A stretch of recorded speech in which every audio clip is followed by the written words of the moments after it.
nti nga 13 tugenda mu kalulu Kawempe North oluvannyuma mujjukira eyali omubaka yafa Honorable Segirinya Mugenzi. Kati poliisi tubadde tusaba nnyo tulabe nti akalulu ako tukayitamu bulungi. Akalulu nga bwe mukamanyi kabeeramu ebbugumu lingi,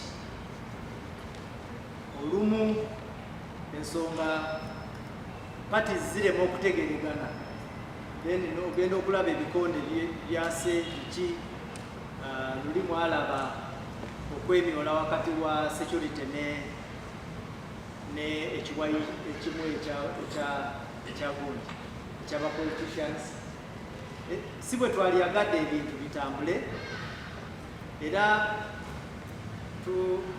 tusazeewo okumakinga sure nti parishes 9 eziri mu Kawempe North zonna tugenda ziteekako senior officer okulaba nti wabaawo ensonga ezeetaagibwa okugonjoola, oyo officer mu kiti kye nga senior alaba engeri gyakwatagana ne bapoliticians bano okulaba nti elections zitambula bulungi.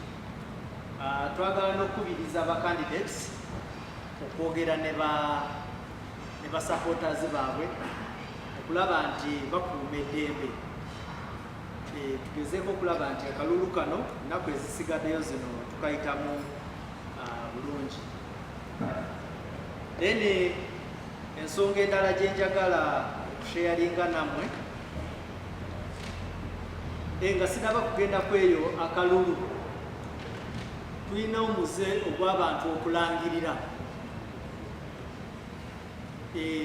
Ekisooka ne bw'olangirira ng'okola mu katale oba ng'oli eyo otudde ku Twitter account, ne bw'olangirira results ezo teri asobola zigoberera kubanga tojja genda okulayiza.